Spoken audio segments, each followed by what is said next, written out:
अस्सलाम वालेकुम। प्रोग्राम आवाज़ के साथ मैं हूं मोहम्मद उमर खान। सबसे पहले तमाम नाजरीन को आज न्यूज़ की जानिब से और आवाज़ की टीम की जानिब से ईद की खुशियां दिली तौर पर मुबारक हों। और नाजरीन, आज का प्रोग्राम ये आवाज़ एक खुसूसी प्रोग्राम है, ईद स्पेशल प्रोग्राम है, क्योंकि ईद हम सब मना रहे हैं, हमारा मुआशरे का तमाम तबका ईद मना रहा है। लेकिन एक इस सोसाइटी का अहम पहलू ऐसा है, अहम तबका ऐसा है जिसे हम पाक फ़ौज कहते हैं, अफवाज पाकिस्तान में शामिल पाकिस्तान रेंजर्स सिंध कहते हैं, जो बॉर्डर पर अपनी ईदों की खुशियों को भी कुर्बान कर देता है, क्योंकि ताकि हम पाकिस्तानी अवाम अपने घरों में अपने ख़ानदान के, अपने बच्चों के साथ, अपनी फैमिली के साथ पुरसुकून तरीके से ईद मना सकें और हमारे मुल्क का तहफ़्फ़ुज़ बरकरार रहे। तो आज का ये खुसूसी प्रोग्राम, ईद स्पेशल प्रोग्राम आवाज़ की ये एपिसोड आपकी खिदमत में आज पेश की जा रही है। और ईद का आज का ये दिन किस तरीके से जवान मनाते हैं बदीन के बॉर्डर पर, जो कि इंडिया पाकिस्तान का इंटरनेशनल बॉर्डर है, यहां के भी हम आपको मनाजिर दिखाएंगे, जवानों से जाकर वहां पर भी बात करेंगे। और आज ईद का ये आगाज हो रहा है, सुबह का ये आगाज हो रहा है, ईद की सुबह है। तो जवान जिस तरह हर रोज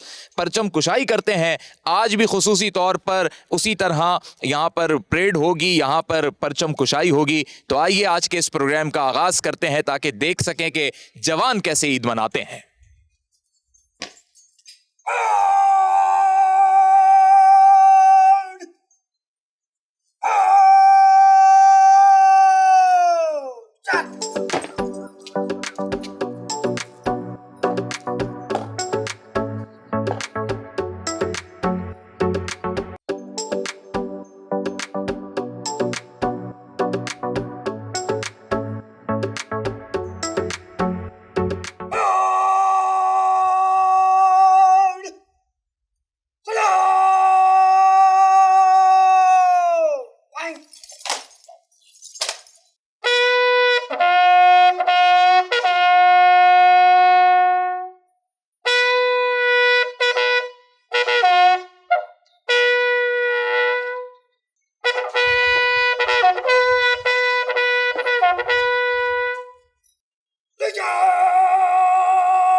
नाजरीन, ईद का दिन है और आज हम यहाँ मौजूद हैं। जिस तरह मैंने आपको इंट्रो में ही बताया कि पाकिस्तान रेंजर्स की बदीन के अंदर ये विंग है और अब हम बॉर्डर एरिया की जानिब जाएंगे। तो इस विंग के जो विंग कमांडर हैं लेफ्टिनेंट कर्नल अकमल बशीर, उनसे मैं आपको पहले मुलाकात भी करवा दूँ और वही हमें अपने साथ यहाँ पर फिर बॉर्डर एरिया लेकर जाएंगे। अस्सलाम वालेकुम सर, ईद मुबारक सर। ईद मुबारक सर, बहुत बहुत मुबारक हो आपको। और सबसे बड़ी बात हमें खुशी इस बात की होती है कि हमारी भी फैमिलीज़ हैं, आपकी भी फैमिलीज़ हैं, लेकिन आप समेत तमाम जवान जो हैं वो अपनी ईद की खुशियों को कौम की सलामती, बका और तहफ़्फ़ुज़ के लिए कुर्बान करते हैं। तो आज सर हम आए यहाँ पे इसीलिए कि ताकि आपके तवज्जुह से हम नाजरीन को बॉर्डर एरिया दिखा सकें बदीन का, और साथ ही ये भी बता सकें जवान कैसे ईद मनाते हैं।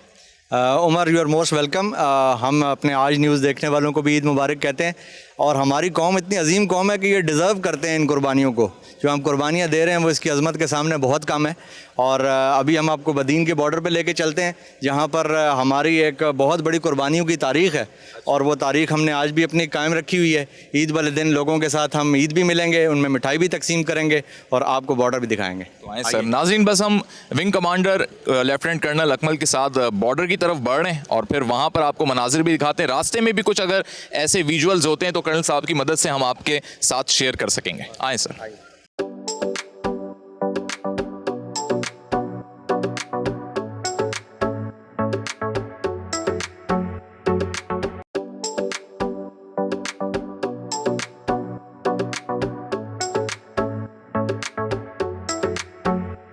तो नाजरीन, ये हम पहुंच चुके हैं विंग कमांडर लेफ्टिनेंट कर्नल साहब के साथ यहाँ पर, जो बदीन का बॉर्डर एरिया है। और अब सर थोड़ा सा बताएं कि इसको भी कोई स्पेसिफिक नाम दिया जाता है या ये बॉर्डर एरिया कहलाता है बदीन का? बस ये बदीन का बॉर्डर एरिया है। डिस्ट्रिक्ट बदीन जो है ये इटसेल्फ जो है वो एक बॉर्डर डिस्ट्रिक्ट है, और ये इसके बॉर्डर एरियाज़ की बॉर्डर आउटपोस्ट पे भी हम चलेंगे और वहाँ देखेंगे कि हमारे जवान जो हैं वो आज ईद का दिन कैसे मना रहे हैं, हम उनके साथ ईद मनाएंगे। अच्छा, बड़ी सर एक खूबसूरत यहाँ की लोकेशन है। मैं चाहता हूँ आपकी इस मौजूदगी का फ़ायदा उठाते हुए नाजरीन को भी बता दूँ कि नाजरीन अगर आप मेरे अकब में देख सकें तो एक बिल्कुल नहर दिखाई दे रही है और बड़ी खूबसूरत तरीके का जो है ये लुक पेश हो रहा है यहाँ पे, और बड़ा यहाँ पे आने के बाद एक पीसफुल इन्वायरमेंट तो है ही। सामने सर इंडिया है मेरे? जी हाँ, आपके सामने बिल्कुल इंडिया है, और ये पाकिस्तान के मुख्तलिफ दिफाई इलाकों के अंदर जो हैं वो नहरें मौजूद हैं जिनको दिफा के तौर पर भी इस्तेमाल किया जाता है, और सिविलियंस के लिए भी वो एक आपाशी का ज़रिया वो रहती हैं, तो ये भी उन्हीं नहरों में से एक नहर है। ज़बरदस्त। हम यहाँ पे पहली दफ़ा आए हैं और आज यहाँ जवान ईद कैसे मना रहे हैं, ईद के दिन भी वो यहाँ पे ड्यूटीज़ दे रहे हैं, और विंग कमांडर साहब जो कि उनके आपकी कमांड में सर ये सब लोग तो बड़े खुश होंगे कि कमांडर उनसे मिलने आया ईद के दिन। और बिल्कुल, ये जो है हमारी एक बड़ी पुरानी रवायत है फोर्सेस की कि हमारे कमांडर्स जो हैं वो जवानों के साथ ईद मनाते हैं, और हम रवायत को बरकरार रखे हुए हैं। आइए सर हम भी मिलते हैं इस बहाने।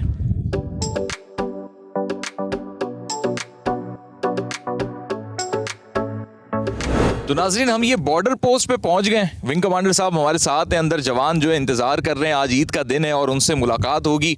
और मैं देख रहा हूँ माशाल्लाह से सब हिलाली परचम पाकिस्तान का इतने खूबसूरती से लहरा रहा है कि यहाँ आने के बाद हुब्बुल वतनी का जो जज्बा है वो मज़ीद दीदनी हो जाता है, मज़ीद बढ़ जाता है।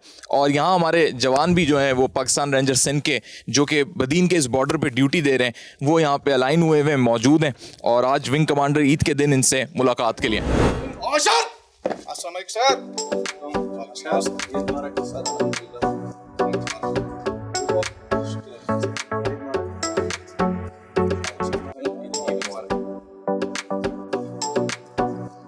तो नाजरीन यहाँ पर जवानों के साथ जो है आज ईद का दिन है और हम यहाँ पर आए हैं और बड़ा ज़बरदस्त तरीके से सर ये फ़ौजी स्टाइल में इस्तकबाल होता है या आज ये ईद का स्पेशल सलूट होता है, क्या होता है ये? जी हाँ, ये बिल्कुल हमारा फ़ौजी तरीक़ाकार है जिसमें हर सीनियर के आने पर जो है वो सिपाह होशियार होती है और उनका जो सीनियर है वो सलामी पेश करता है या सलूट करता है, उसके सलूट को रिसीव किया जाता है। फिर हम ईद की वजह से इनके साथ मिलने के लिए आए हैं। तो हमारी ईदों पर आपको पता है एक रवायत होती है कि हमारी ईद जो है वो गले मिलते हैं। तो फ़ौज में तो वैसे भी गले मिला जाता है, लेकिन ईद पर ख़ुसूसी तौर पर इनसे गले मिला जाता है और फिर इनके लिए हम तोहफ़े लेके आए हैं वो इनको देंगे।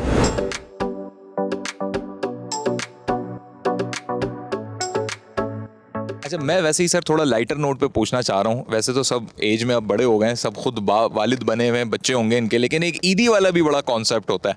तो ये ईदी वाला कॉन्सेप्ट इधर फ़ौज में भी होता है या बस वो ईदी सिविलियंस तक ही है? नहीं, ईदी बिल्कुल फ़ौज में भी होती है, और जिस तरीके से मैंने आपको बताया कि सीनियर होने की हैसियत से विंग कमांडर जो है वो अपनी अपनी पोस्ट के ऊपर लोगों के लिए मिठाई पहुंचाता है, तो इसी तरह उनके लिए ईदी भी पहुंचाता है। सही है। अच्छा, आज के दिन भी सर ये सारे जवान उसी तरह ड्यूटी देंगे या आज कुछ लेवरेज है इनके लिए, कुछ रियायत है कि भाई चलो आज ज़रा ईद का दिन है तो माफ़ी है कोई? रियायत बॉर्डर की ड्यूटी के ऊपर एक ऐसी चीज़ है कि जो दुनिया की किसी फ़ौज में नहीं हो सकती, बिकॉज़ अगर आप ड्यूटी में रियायत बरतेंगे तो उसका नुकसान आपके मुल्क को हो सकता है। ड्यूटीज़ उसी तरह रहती हैं, अलबत्ता ये है कि ड्यूटी ऑफ करने के बाद वो रिलैक्स करते हैं, आपस में गपशप लगाते हैं और मिठाई को एंजॉय करते हैं। नाजरीन, ये मैं ऑब्जर्वेशन पोस्ट की जाने बढ़ रहा हूँ जो कि तकरीबन आप ये समझ लें कि ज़मीन से कोई 3 मंजिल यानी 30 से 40 फीट ऊपर है।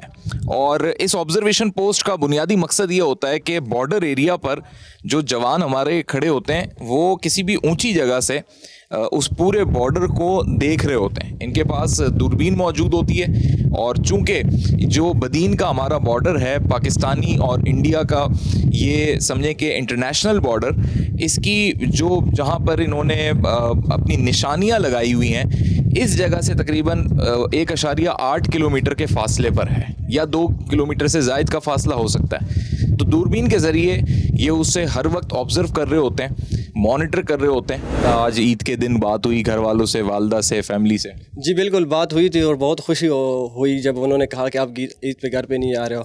तो मैंने कहा कि नहीं, ईद तो आती रहती है, पर सबसे पहले अपनी बॉर्डर की रिस्पॉन्सिबिलिटी तो हमारी टर्न वाइज छुट्टी होती है, हम छुट्टी भी जाते हैं, तो एक ईद हमारी वहाँ होती है, एक ईद हमारे इन भाइयों के साथ होती है। एक इंसान का दिल भी तो नहीं लगता ना ऐसी सुनसान वीराने में बस खड़े में 8-8 घंटे 10-10 घंटे किस तरह ड्यूटी दे रहे होते हैं? जी बिल्कुल, ये हमारे टोटल रूटीन के 2 घंटे ड्यूटी होती है, टावर्स हैं, तो 2 घंटे बाद संतरी चेंज हो जाते हैं।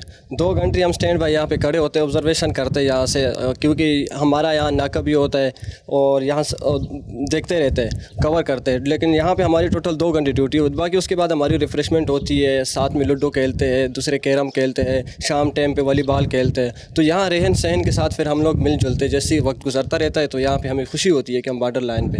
अच्छा नाजरीन, मैं देख रहा हूँ कि दूरबीन भी इनके पास मौजूद है और ये ऑब्जर्वेशन बॉर्डर की इसके ज़रिए कर रहे होते हैं।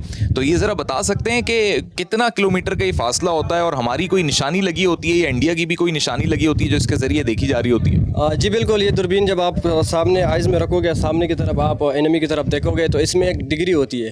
तो उस डिग्री से हमें पता चलता है कि कौन सा हमारा दुश्मन या कोई बॉर्डर पिलर किस डिग्री में है। दूसरे इसमें ये बेस्ट ऑप्शन है कि इसमें अगर आप दूरबीन सामने रखोगे तो इसमें आपको किलोमीटर का पता चलता है। यहाँ पे इसमें 6 फिगर होते हैं, इसमें चेक करना होता है कि कौन कितना किलोमीटर पे दूर है। अगर हम दूरबीन को सामने रखते हैं तो इसमें एक डिग्री का पता चलता है कि कौन सी मूवमेंट हमारी हो रही है और कितनी डिग्री पे हो रही है पोस्ट से, और दूसरी किलोमीटर का पता चलता है दूरबीन के। सही, मैं भी देख सकता हूँ इस दूरबीन से। आज नाजरीन मैं भी दूरबीन से इंडिया का और पाकिस्तान का ये बॉर्डर देख सकूँ। और इसमें नाजरीन मुझे वाइट पिलर्स दिखाई दे रहे हैं और उन पिलर्स से मैं ये अंदाज़ा कर सकता हूँ कि वहाँ तक पाकिस्तान की लैंड है। ऐसा ही है? जी बिल्कुल, ये हमारी रिस्पॉन्सिबिलिटी पिलर होते हैं जो इस साइड पे, इससे 300 मीटर हमारे पीछे यहाँ पे 1.8 किलोमीटर का BOP। अगर आप दूरबीन से भी देखोगे तो आपको वाइट पिलर सामने हमारे नज़र आएंगे। बिल्कुल, ये 1.8 किलोमीटर दूर है border pillar, international boundary line जिसको हम कहते हैं। और फिर उस साइड पे बाकी एनिमी के पोस्टें, उनकी मूवमेंट होती है, उनकी सारी कार्रवाई जो है ना उस साइड पर।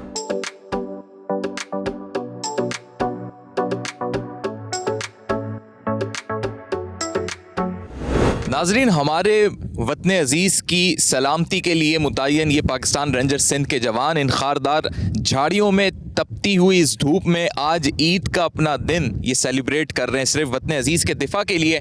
और मैं एक मोर्चे पर आ गया हूँ, यहाँ पे भी जवान जो हैं मौजूद हैं और इस मोर्चे के अंदर दाखिल होके मैं इनसे बात करने की कोशिश करूंगा। अस्सलाम वालेकुम। वालेकुम सलाम सर। ईद मुबारक भाईजान। मुबारक सर, आपको भी मुबारक। खैर मुबारक। अच्छा, ये मोर्चा है, ये हमारा ना सामने इंडिया है, ये आपकी सिक्योरिटी की एक पूरी ड्यूटी यहाँ पे लगी हुई है। लेकिन आज ईद का दिन है तो कोई ऐसा ख्याल आता है ईद के दिन माँ के हाथ के बने हुए कोई शीर खुरमा हो, कुछ मीठा हो, घर वालों की याद आती है? बिस्मिल्लाहिर्रहमानिर्रहीम। जी सर, अल्हम्दुलिल्लाह याद तो आती है, लेकिन यह है कि वतन अजीज़ की खातिर हम यहाँ 24 घंटे तैयार हैं। तो बस कुछ हमारे भाई छुट्टी गए हुए हैं, इस बार वो ईद मनाएंगे घर, नेक्स्ट टाइम वो आएंगे तो हम चले जाएंगे इंशाल्लाह टर्न वाइज। अच्छा, एक और भाई यहाँ पे मौजूद हैं और मुझे थोड़ा सा ये भी समझाएं, ईद मुबारक भाईजान, मुझे ये भी समझाइएगा कि बस इस तरह गन लेके खड़े रहता है एक इंसान, बेशक अभी कोई ऐसी एक्टिविटी नहीं हो रही, तो एक थकन नहीं हो जाती है? एक जहनी तौर पे इंसान के माइंड में क्या चल रहा होता है कि कैसी ड्यूटी में दे रहा हूँ? नहीं, हमें कोई तकलीफ नहीं होती। इंशाल्लाह हम हर दम तैयार रहते हैं और हमारा सीना चौड़ा रहता है ताकि हम अपने जवान जो हमारे पीछे उनको ईद मना रहे हैं, हम उनकी सिक्योरिटी के लिए हमें फ़ख्र है अपने आप पे कि हमें इतना हमें इज़्ज़त दी हुई है, हम इस वर्दी की और अपनी जान कुर्बान करते हैं पाकिस्तानी भाइयों के लिए। आपके बच्चे कितने पहले ये बताएं? मेरे 3 बच्चे हैं सर। और छोटे ही होंगे अभी? जी सर, छोटे हैं अभी। तो वो कहते होंगे वालिद की याद आ रही है, तो कैसे एक वालिद के ऊपर क्या गुजरती है जब वो एक मुल्क की भी उसने जिम्मेदारी अदा करनी है, अपने बच्चों को भी उसने बहलाना है, कैसे बहलाते हैं? बस ये वैसे ही वापस में इधर ही रहते हैं, बस को कॉल हमारी लग जाती है तो कॉल करते रहते हैं, उनको कहते हैं कि नेक्स्ट इस ईद के दूसरे अब भैया गए हुए हैं और नेक्स्ट ईद पे हम आप आ जाएंगे, हम आपके लिए गिफ्ट शिफ्ट लेके आएंगे, तो वो उसके लिए खुश हो जाते हैं और हम इस तरह खुश हो जाते हैं।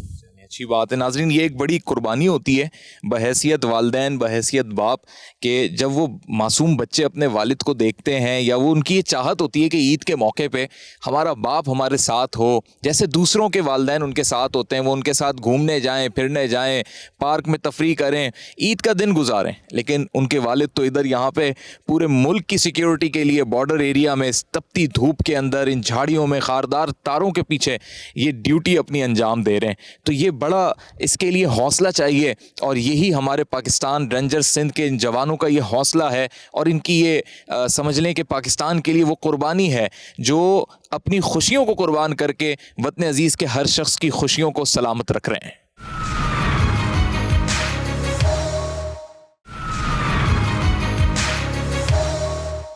नाजरीन, हमारे साथ हमारे पाकिस्तानी भाई सिपाही पाकिस्तान रेंजर्स सिंध के मुबीन मौजूद हैं और अभी 2-2.5 महीने का ही अरसा हुआ है इनकी शादी हुई है और आप ये समझें ये नए दुल्हा हैं।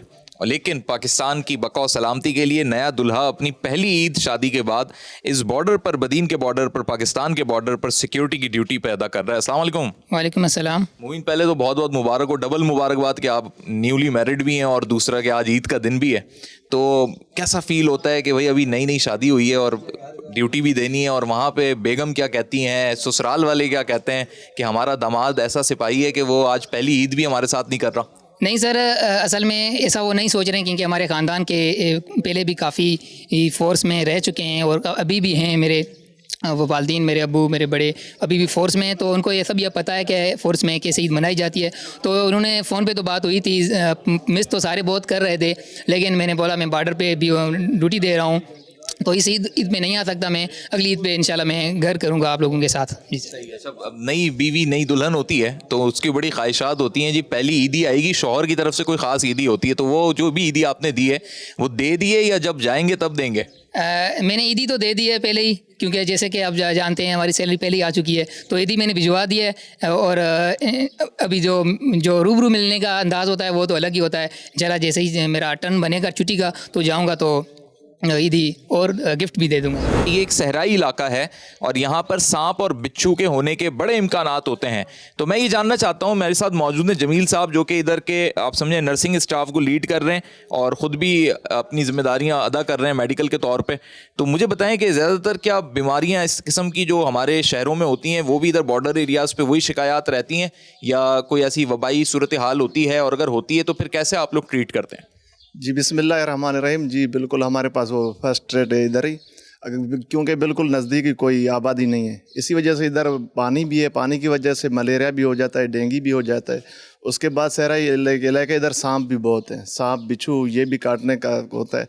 तो फिर हम फर्स्ट रेट इधर से देकर फिर हमारे आगे से गाड़ी आ जाती है, हम उसको शहर की तरफ इधर से, यानी आप फर्स्ट एड ट्रीटमेंट दे के उस चीज़ को कंट्रोल करने की कोशिश करते हैं और फिर उसको मेजर हॉस्पिटल जहाँ पे है वहाँ पहुँचाया जाता है? जी जी बिल्कुल, वहाँ पर भेज देते हैं। सही। यहाँ बरकत साहब भी मौजूद हैं जो कि कंपनी कमांडर हैं और ये जो पूरी पोस्ट बनी हुई है बॉर्डर पे, गालिबन आप ही की सर सरबराही में ये सब जवान यहाँ पे काम कर रहे हैं। तो पहले तो सर ईद मुबारक आपको भी। बहुत शुक्रिया आप लोगों को, सबको ईद मुबारक। तो मुझे आप भी ये बताएं कि आपकी वैसे तो एक फैमिली बन गई पूरी आपकी, लेकिन एक फैमिली आपकी घर पर भी है, तो ईद के दिन उस फैमिली को और इस फैमिली को, दोनों फैमिलियों को कैसे मैनेज करते हैं आप? हम एक ईद इधर करते हैं, दूसरा फिर अपने बच्चों के साथ जाके फैमिलीज के साथ करते हैं, क्योंकि हम 25-30 साल जवान जब नौकरी करता है तो हमारा जवानी इधर गुजर जाता है, फोर्स में जवानी गुजर जाती है। सही बात है, बिल्कुल। तो हमारा एक किस्म का ये घर हो जाता है, तो हमारा बिल्कुल घर की तरह ये जवान, हम सारे एक फैमिली की तरह हैं। अच्छा सर, इस बॉर्डर पोस्ट में मैं देख रहा हूँ कि तमाम ही फैसिलिटीज़ अवेलेबल हैं, जो बुनियादी तौर पर चीज़ें हैं, कुछ आप भी बता दें इस हवाले से। नहीं, हमारे पास तमाम फैसिलिटीज़ होती है, जैसे डॉक्टर बताया, डॉक्टर के तमाम मेडिकल फैसिलिटीज़ भी हमारे पास होती हैं। इधर ज़्यादातर बीमारियां गर्मी के सीज़न में हीट स्ट्रोक के ज़्यादा होते हैं, ये ना, तो हमारे अपने जवानों को भी होता है और जो सिविलियन है उनका भी होता है, हम उनको भी ट्रीटमेंट करते हैं, अपने जवानों का भी ट्रीटमेंट करते हैं। नाजरीन, हम मौजूद हैं बैरिक के अंदर। यही बॉर्डर पोस्ट पे ये बैरिक बना हुआ है जो कि इनकी रिहायशी जगह है, यहीं पे जवान जो है आराम करते हैं, यहीं रहते हैं। विंग कमांडर साहब भी हमारे साथ मौजूद हैं। तो मुझे बताएं कि मैं सामने एक फ्रिज भी देख रहा हूँ और मुझे लग रहा है बैटरीज वगैरह रखी हुई हैं, तो बिजली का तो कोई इंतज़ाम नहीं होगा, तो सोलर सिस्टम पे सब सेटअप है? जी हाँ, ये हायर अथॉरिटीज़ ने काफ़ी टाइम हो गया, बहुत मेहनत और एक्सपेंडिचर्स के बाद सिंध रेंजर्स की बॉर्डर पे ऊपर, तमाम बॉर्डर आउटपोस्ट के ऊपर जो है वो सोलराइजेशन कर रखी है, और उसकी वजह से हमारे जवान को गर्म मौसम के अंदर ना सिर्फ के पंखे की ठंडी हवा मुहैया होती है, बल्कि उनके पास फ्रिज की सहूलत भी है जिसके अंदर दवाएं भी रखी जाती हैं और खाने पीने की अशिया रमज़ान के अंदर वो इन्होंने इसको भरपूर तौर पर इस्तेमाल। आज ईद का दिन है तो आप ये समझ लें कि जी ईद के मुनासबत से मिठाइयाँ वगैरह और जो आज इनका बड़े खाने का एहतमाम होगा तो वो भी जो है आज रखा जाएगा। तो बड़ा ज़बरदस्त अंदाज में वेल मैनेज है, चीज़ें मुख्तसर छोटी सही लेकिन चीज़ों को मैनेज किया हुआ है डिसिप्लिन के बहुत अच्छी मैनेजमेंट है जी सिंध रेंजर्स में। और यहाँ पर जो है वो लोगों के एडमिनिस्ट्रेशन के हवाले से बहुत भरपूर एक्सपेंडिचर्स किए जाते हैं ताकि लोग अपनी ड्यूटी जो है वो अच्छे तरीके से सर अंजाम दे सकें बगैर किसी एडमिनिस्ट्रेटिव मसाइल के।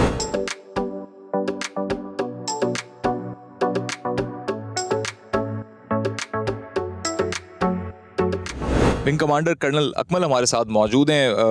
कमांडर साहब बताइएगा कि ये जो एयरबोट होती है इस दलदली इलाके में किस हद तक कारआमद रहती है? एयरबोट जो है ये इंटरनेशनली बड़ा रिकग्नाइज्ड प्लेटफॉर्म है। ये दलदली इलाकों के लिए बहुत ही कामयाब है और पाकिस्तान रेंजर्स सिंध के पास क्योंकि बॉर्डर के साथ बहुत सारे एरियाज़ ऐसे हैं कि जहाँ पर हाई सब सॉइल वाटर है और दलदल का सिचुएशन होती है, तो ऐसे में फुट पेट्रोलिंग जो है वो पाँव पे बहुत ज़्यादा मुश्किल हो जाता है चलना। तो उसके लिए जो है वो हमारे पास एयरबोट्स अवेलेबल होती हैं और हम एयरबोट्स को यूटिलाइज़ करते हैं फॉर पेट्रोलिंग। अच्छा, ये भी बताइएगा कितना एरिया ये कवर करने की सकत रखती है कि मतलब ये तो समझा जाता था या गूगल पे हमने भी कुछ सर्च किया है कि इतना ज़्यादा इसमें वो नहीं होती कि आप बड़ा लॉन्ग ट्रैवलिंग कर सकें या कर सकते हैं? नहीं, इसकी बहुत अच्छी इंड्योरेंस है। इसकी फ्यूल कैपेसिटी बहुत अच्छी है, काफ़ी देर तक ये चल सकती है और ऑपरेशनली बहुत ही वायबल है। कितनी है सर हमारे पास ये बोट्स जो इस ऑपरेशन में आपके लिए कारआमद रहती हैं या बहुत ज़्यादा आसानी रहती है उसमें? हमारे पास एयरबोट्स का पूरा फ्लीट अवेलेबल है और उसको हम जहाँ पर भी ऑपरेट करना चाहें इंटरनल सिक्योरिटी सिचुएशन में या बॉर्डर पेट्रोलिंग के अंदर वो हम ऑफ एंड ऑन करते हैं।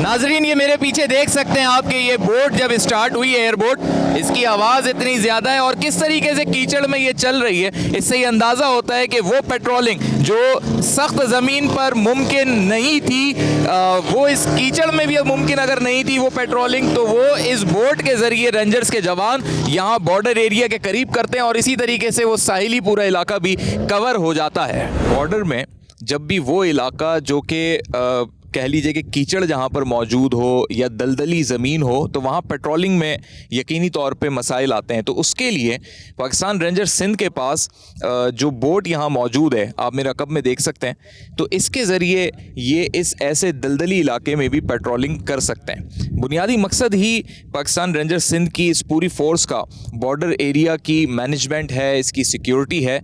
और यहाँ पर जब हम ऐसे इलाके देखते हैं, सहराई इलाकों के साथ अक्सर ऐसे इलाके मिल जाते हैं जहाँ पर या तो पानी की बुलंदी होती है या सरफेस इतना ज़्यादा दलदली होता है कि वहाँ पर फिर आम आदमी कदम नहीं रख पाता। मज़ीद भी इस हवाले से जो है हम विंग कमांडर से जानने की कोशिश करेंगे और आगे आगे जो मैं बढ़ता जा रहा हूँ तो आगे ज़मीन जो है बस यहीं तक समझें सख्त है और उसके बाद फिर पानी और ये दलदली ज़मीन है, तो वहाँ पर इस बोट को जो है इसके ज़रिए इसको इस्तेमाल करते हुए ये अपनी पेट्रोलिंग के अमल को शुरू करते हैं।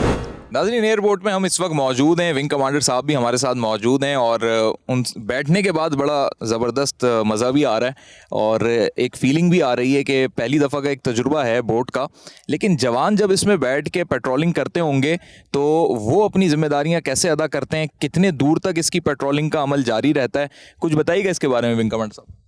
ये हमारी पाकिस्तान रेंजर्स सिंध की तरफ से एक बहुत अच्छी कंट्रीब्यूशन है मुल्क की दिफा के हवाले से।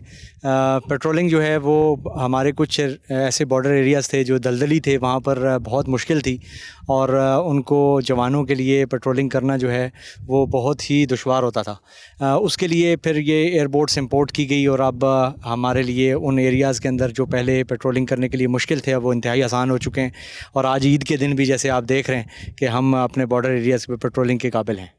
तो नाज़रीन, जब ये चलती है तो इस स्टार्ट में जब इंजन स्टार्ट होगा इसका तो इतनी तेज़ आवाज़ होती है कि उस वक्त हम बात तो नहीं कर सकेंगे, लेकिन आपको विजुअल्स में दिखाएंगे और किस तरीके से पेट्रोलिंग के मनाजिर होते हैं इस पूरे एरिया को जो ये कवर करते हैं। कोस्टल लाइन ही है ये और बॉर्डर का एरिया ही है, तो वो भी हम आपको दिखाते हैं।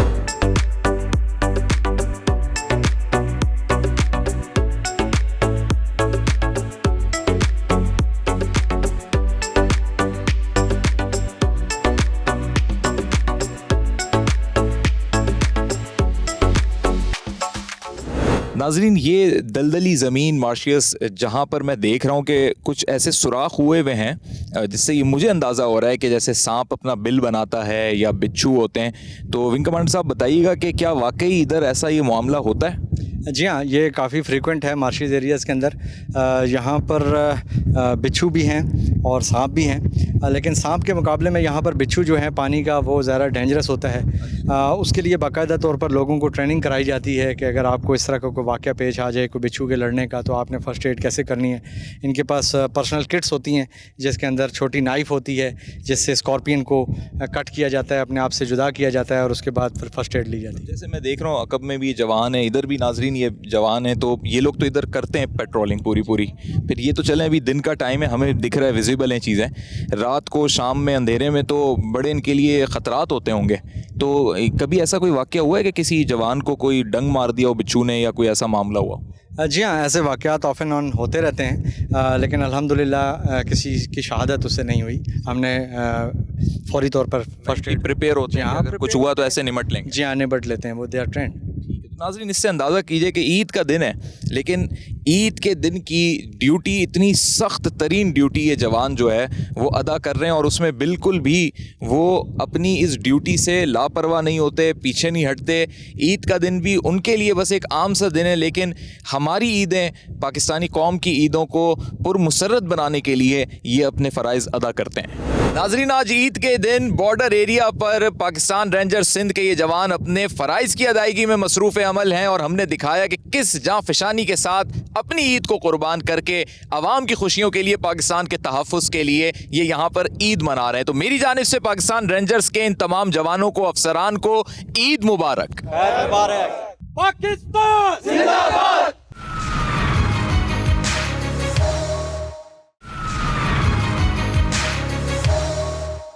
वेलकम बैक नाजरीन, ईद का आज सारा दिन हमने पाकिस्तान रेंजर सिंध के जवानों के साथ बदीन के बॉर्डर पर गुजारा है और अब हम एक विंग के अंदर आ चुके हैं जो बदीन में ही मौजूद है। यहीं पर पाकिस्तान रेंजर्स के इन जवानों का मैस मौजूद है और आज ईद के मौके पर खुसूसी इनके लिए खाने का एहतमाम होता है। तो विंग कमांडर साहब मौजूद हैं, उनसे मैं जानना चाहूँगा, बड़ा खाना इसी को कहते हैं? जी बिल्कुल, इसको बड़ा खाना कहते हैं। असल में ये ईद जो है पुरमसरत मौके पर तमाम जवानों के साथ ऑफिसर्स जो हैं वो खाना खाते हैं और इसको एक दूसरे को मुबारकबाद दी जाती है ईद के मौके पर। जैसे कि आपने देखा कि सारा दिन हमने बॉर्डर आउट पोस्टों के ऊपर लोगों के साथ ईद सेलिब्रेट की, उनके साथ जाके वहाँ पर ईद के मौके पर मिठाई तकसीम की। अब हम विंग हेडक्वार्टर में पहुँचे हैं। विंग हेडक्वार्टर के अंदर जो मौजूद जवान हैं उनके साथ हम बड़ा खाना खाएंगे और बड़ा खाने के बाद फिर यहाँ से हम बोन फायर का इंतज़ाम किया गया है जवानों के लिए, ताकि ये अपनी फैमिलीज़ को कम से कम मिस करें और हमारे साथ मिलकर ईद को एंजॉय करें। ईद को एंजॉय करेंगे। तो खाने में आज कुछ मीठे का भी एहतमाम है? जी हाँ, ये मीठी ईद है। हाँ, मीठी ईद है, इस पर मीठे का इंतज़ाम तो बहुत ज़रूरी होता है और फ़ौज में रवायात के मुताबिक जो है वो बड़े खाने में मीठे का इंतज़ाम हमेशा किया जाता है। तो हम कुछ जवानों से भी बात करते हैं इसमें। तो आइए नाज़रीन, ज़रा जवानों से भी जानने की कोशिश करते हैं कि ईद के मौके पर अपनी फैमिली को, ये भी एक फैमिली है, खाने में क्या क्या पसंद है उनको, ये भी डिस्कस करते हैं। अस्सलाम वालेकुम, बहुत बहुत ईद मुबारक हो सारों को। माशाल्लाह जी, ये सारे जवान पाकिस्तान रेंजर सिंध के यहाँ पर मौजूद हैं और आज इनके लिए खाने का एहतमाम है। मैं देख रहा हूँ कि मीठे का खुसूसी तौर पर एहतमाम हुआ है। क्या क्या है सर आज मीठे में? आज मीठे में मीठे चावल हैं और उसके अलावा कस्टर्ड का भी इंतज़ाम किया गया है। ज़बरदस्त। जर्दा नाजरीन यहाँ पे मुझे दिखाई दे रहा है। कुछ जवानों से भी मैं जानने की कोशिश करता हूँ और मेरी तरफ से भी आप सबको दिली ईद मुबारक हमारी टीम की जानिब से। तो वैसे तो सारे ही अपनी अपनी फैमिलीज़ को सर मिस करते हैं ऐसे मौके पे, लेकिन कुछ जवान जो आज बड़ी ईद के मौके, मीठी ईद के मौके पे कुछ हमसे अपने व्यूज़ भी शेयर करना चाहें। अस्सलाम वालेकुम। वालेकुम अस्सलाम। कैसे हैं जनाब? अल्हम्दुलिल्लाह खैर। ईद मुबारक आप। खैर मुबारक, आपको भी ईद मुबारक। मैं कहा माशाल्लाह से आज खाने का तो ज़बरदस्त एहतमाम यहाँ पे हुआ हुआ है, लेकिन चूँकि ईद का मौका है तो फैमिली की याद आ रही है? बिल्कुल सर, फैमिली की याद आती है, लेकिन एक ईद हम यहाँ करते हैं और बाकी जवान घर करते हैं और बड़ी ईद पर हम जाएंगे। इस तरह हम टर्न वाइज। फैमिली क्या ईद के दिन क्या ख़ास पकता था घर पे? सर ईद पे भी घर पे मीठा बनता है, इस तरह जैसे यहाँ पर बना है। कमी महसूस नहीं होती यहाँ पर भी कि घर की चीज़ नहीं है। यहाँ पर भी उसी तरह जर्दा बना है, खीर बनी है, उसी तरह चीज़ें बनती हैं सर। अस्सलाम वालेकुम। वालेकुम अस्सलाम। आमिर साहब बताएं कि घर पे बच्चे भी होंगे, बच्चों के साथ मीठा खाना और वो ईद मनाना, वो तो अपने ही मज़े हैं। तो उस चीज़ को फिर कैसे, मतलब एक बहैसियत इंसान, बहैसियत वालिद कैसे कंट्रोल करते हैं अपने इन जज्बात पे? और ये भी हमारे अपने भाई हैं, सारे हम भाई दोस्त हैं, हम घर की तरह ही इधर रहते हैं, कोई फ़र्क नहीं है। जो ईद हम घर पे गुजारते हैं वही ईद हम यहाँ पे गुजारते हैं। सर ये बताएं कि माशाल्लाह वेल डिसिप्लिन तरीके से सब ईद तो सेलिब्रेट हो रही है और अभी बॉनफायर का भी आप बता रहे हैं कि एहतमाम है, तो और ईद पर क्या स्पेशल वो होता है, या बस हमारी तो चलें सिविलियंस की 3 दिन की ईद होती है, यहाँ सिर्फ एक ही दिन है ईद का? नहीं, यहाँ पर भी 3 दिन ही ईद होती है, लेकिन बड़ा खाना जो है वो पहले दिन होता है। उसके बाद लोग जो हैं वो अपने इंतज़ामात भी करते हैं मुख्तलिफ़ किस्म के, और बाहर घूमने फिरने भी जाते हैं। तो इस तरह की कोई कैद का माहौल नहीं है, ये भी 3 दिन उसी तरह ईद इंजॉय करते हैं जिस तरह बाकी लोग करते हैं। अच्छा ये भी बताएं सर, ये पूरा जो है आपके विंग का मैस है, यहाँ पे खाने का एहतमाम होता है, आम दिनों में भी यही जगह यूटिलाइज होती है, और सबसे इम्पॉर्टेंट बात ये कि कितने जवान आपके यहाँ पे जो है अकोमोडेट हो जाते हैं? यहाँ पर एक कंपनी की स्ट्रेंथ अकोमोडेट हो जाती है, और विंग हेडक्वार्टर के अंदर जो भी स्ट्रेंथ मौजूद होती है उनके लिए ये काफ़ी स्पेशियस इंतज़ाम किया गया होता है। सही। और आपकी ये शेफ़ वगैरह सब यहीं पे तैयार कर रहे हैं इन चीज़ों? यहाँ पर जो हमारे शेफ़ हैं वो यहाँ पर कुकिंग करते हैं, और बड़ा क्लीन और हाइजीनिक एनवायरनमेंट होता है, उसके अंदर इनके लिए कुकिंग की जाती है, और बड़े ट्रेंड सोल्जर्स होते हैं जो कि कुकिंग करते हैं। ऐसा कुछ होता है कि जवान को इजाज़त होती है कि वो अपनी ख्वाहिश का इजहार कर सके या अपनी मर्ज़ी का कुछ पकवा सके? जी हाँ, हमारे पास असल में जो मैसिंग कमेटी होती है वो हमारे जवानों की इस ख्वाहिश का बिल्कुल इदराक रखते हैं, और उसके हिसाब से उनका मेन्यू बनाया जाता है।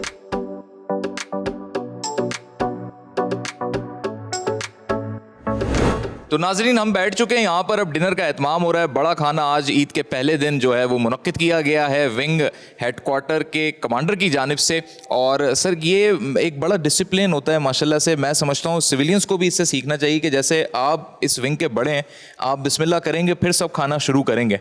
तो घरों में हम देखते हैं कि वो बच्चे पहले शुरू कर देते हैं, माँ बाप बैठे हैं नहीं बैठे, उनमें नहीं ये चीज़ फॉलो होती। तो यहाँ पर ये एहतमाम किस तरीके से आप मुनक्किद करते हैं कि जब भी खाने का एहतमाम होता है तो आप की तरफ से पहले स्टार्ट होता है फिर सब इसको इनिशिएट करते हैं, या ये एक ट्रेनिंग का पार्ट होती है चीज़? जी बिल्कुल, ये ट्रेनिंग का भी हिस्सा है, और ये हमारे माशरे की रवायात का भी हिस्सा है कि बड़ा खाना जो है वो पहला शुरू करता है और फिर छोटे उसके बाद खाना शुरू करते हैं। तो हम भी इसी रवायत को फॉलो कर रहे हैं। बिस्मिल्लाह करते हैं। बड़े ज़बरदस्त आज मुझे ज़र्दा यहाँ पे दिखाई दे रहा है, और मीठे चावल भी हैं, और कस्टर्ड भी है, और कढ़ाई भी है। तो सर इजाज़त है? जी बिल्कुल। जेंटलमैन, बिस्मिल्लाहिर्रहमानिर्रहीम।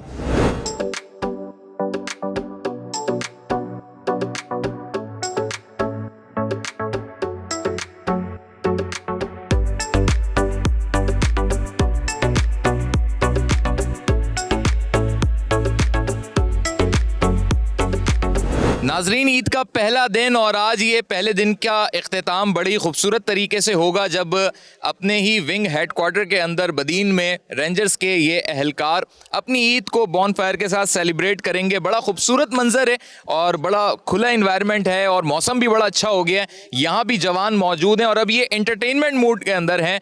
दिन भर ये अपनी ड्यूटीज़ देते रहते हैं, और ईद का दिन भी अपनी कौम की तहफ़्फ़ुज़ के लिए और अपने कौम के बेहतर मुस्तकबिल के लिए ईद की खुशियाँ भी कुर्बान करते हैं। लेकिन ये टाइम ऐसा है कि जब सारे जवान एक साथ बैठते हैं, बॉनफायर का भी एहतमाम हो रहा है, थोड़ा बहुत हल्ला गुल्ला भी होता है, नाच गाना भी होता है, लेकिन उससे पहले मौसीकी का एक एहतमाम होता है।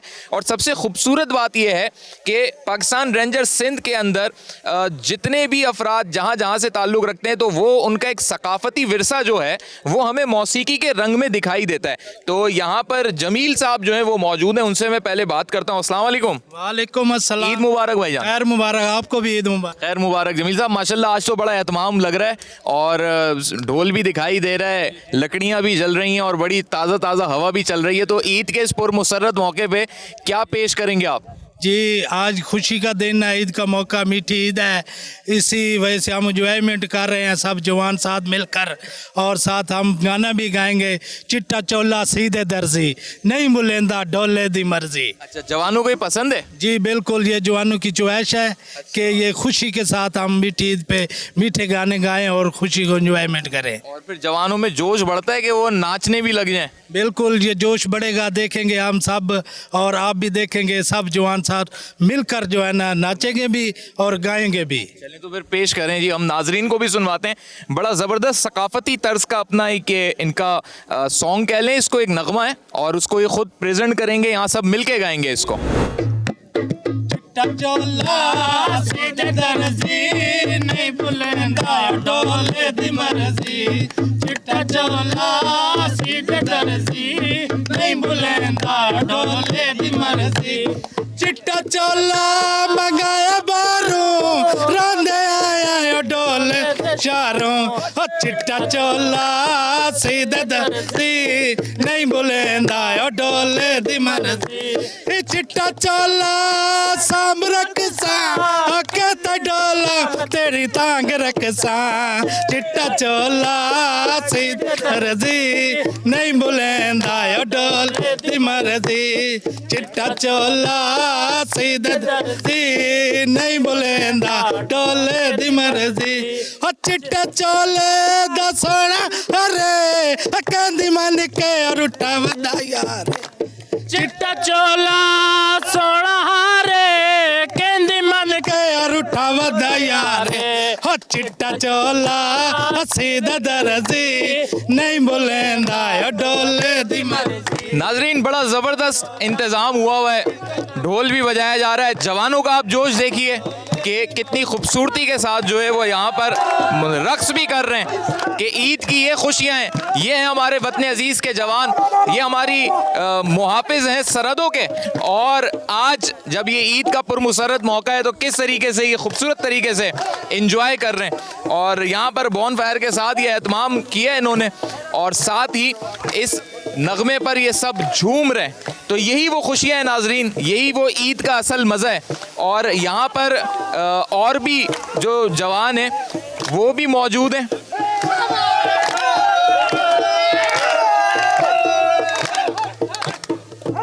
विंग कमांडर साहब भी माशाल्लाह जवानों का हौसला बढ़ा रहे हैं। तो ये सर एक बड़ा खुशी का मौका होता है, और जब खुद कमांडर आगे आगे पेश होता है, मिलके रक्स हो रहा होता है, तो बड़ी मोटिवेशन होती है सोल्जर्स को। जी बिल्कुल, कमांडर्स को ट्रेन किया जाता है कि वो ना सिर्फ वॉर में बल्कि पीस टाइम में भी अपने जवानों को लीड करें, और ये खुशी का मौका है तो इसमें हम इनके साथ शामिल हैं। ज़बरदस्त सर। तो नाजरीन ये पाकिस्तान रेंजर्स सिंध के जवानों की वो खुशियाँ हैं जो काबिल दीद हैं, और आज ईद का पहला रोज़ आवाज़ की इस टीम ने इन जवानों के साथ गुजारा है ताकि हम नाजरीन को ये दिखा सकें कि पाकिस्तान रेंजर्स के ये जवान जो सरहदों की हिफाजत में अपना दिन रात एक करते हैं, ना सिर्फ दिन रात आम दिनों में एक करते हैं बल्कि ईद का दिन भी इनका अपनी ड्यूटी पर ही मामूर होकर गुजरता है। इस प्रोग्राम के हवाले से आप अपना फीडबैक दे सकते हैं, फेसबुक पे, ट्विटर पे हमें फॉलो कर सकते हैं, यूट्यूब पे सब्सक्राइब कर सकते हैं। ईद की आपको ढेरों मुबारकबाद। मोहम्मद उमर खान को दीजिए इजाज़त। अल्लाह हाफिज़।